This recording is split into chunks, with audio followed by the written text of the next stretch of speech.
Hola, buenos días, Matthew. ¿Cómo estás hoy? You doing good today? ¿Estás bien? ¿O más o menos? Está bien, qué bueno.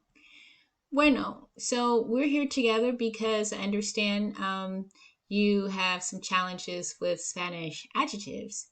So we're going to be taking a look at that, okay? So I've shared the Jamboard with you with all of the good information that you will need. Um, and so let's jump right into it. So for me, Spanish is such a practical language because it just makes sense when you really think about why we say what we say. So, for example, um, as it relates to adjectives, um, adjectives, as you know, do what? Can you tell me?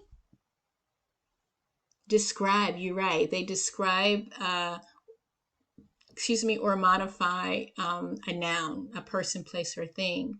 And so colors are um, adjectives because they say something about a noun or something that we are talking about. So I have the word here, red. Do you know how to say red in Spanish? Excelente, rojo.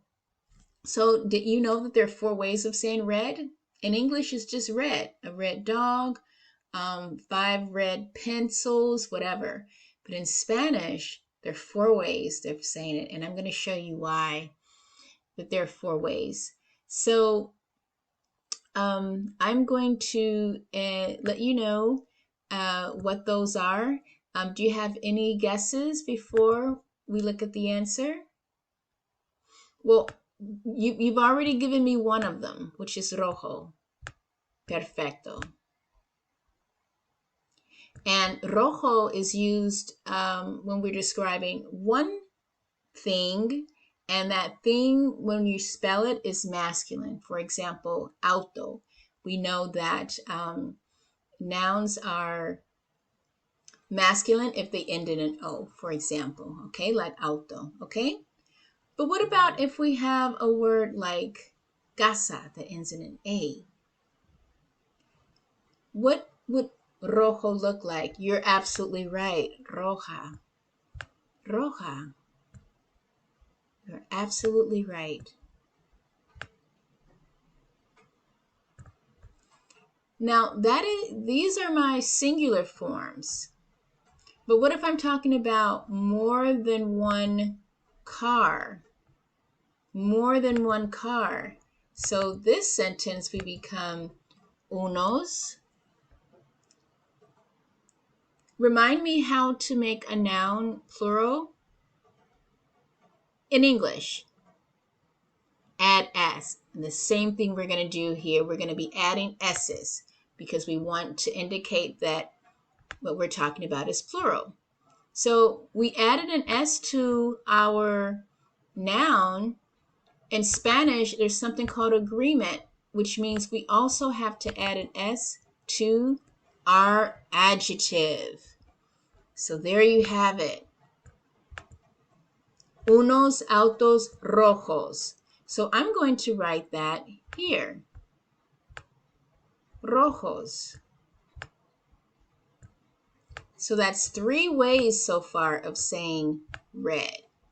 And Matthew, can you guess the last way of saying red, or the last form? You're absolutely right. But before we write rojas, I want you to tell me what this phrase should look like in its plural form. Because right now it just says red house, but we wanted to say some red houses. So you see what happened to this definite article here? You're absolutely right. Unas. We've changed our definite article, and we said we're talking about more than one house. How do I make this plural? By adding an S. And am I finished? No, you're absolutely right. I'm not finished because everything has to be plural.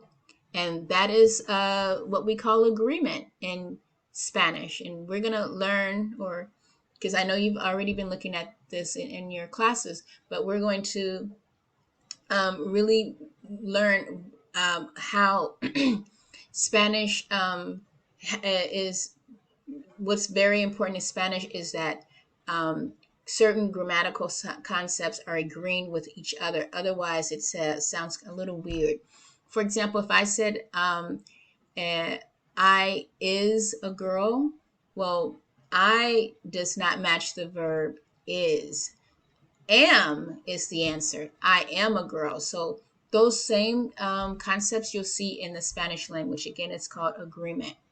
So you've already given me the answer. I'm going to write it here, or you may write it as well. Okay? Because you have the Jamboard shared with you. Rojas, there you go. So you see how there's agreement throughout. Masculine, masculine, masculine. Plural, plural, plural. Feminine, feminine, feminine. Plural, plural, plural. Okay? That is what agreement is about. So, do you have any questions? Is that clearer for you? Yes. So, in other words, Spanish has something called gender. Gender. It's either male, and I'm going to put the M for I'll say masculine. Masculine. These are all of my masculine forms. And what will I write here? You're absolutely right. Feminine. These are my feminine forms. Okay? And horizontally, what forms are these? You're right. These are singular.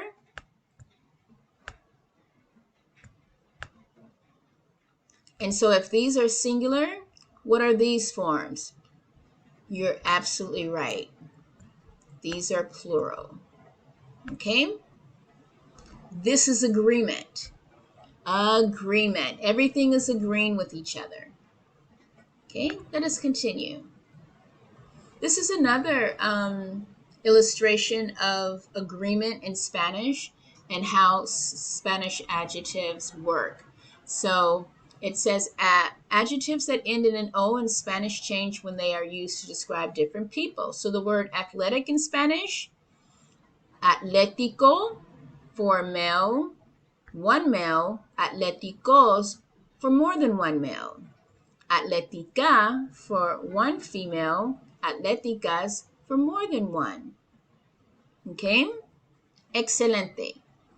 But, Matthew, there are some exceptions. There are always exceptions to the rule, right? The exception would be an adjective, for example, that ends in an E. Because in Spanish, we know that we can only turn an adjective, for example, that ends in an O to an A. But we can't turn an E to an A for the feminine form. So how many ways are there of saying inteligente or smart? There would only be two. You're right. There's no feminine form. So it's just inteligente for one person. And then if it's more than one, we just add an S. Okay, those are the only forms. There is no turning the E to the A. That's just the rule. Okay, any questions? No? We know what an adjective is, right?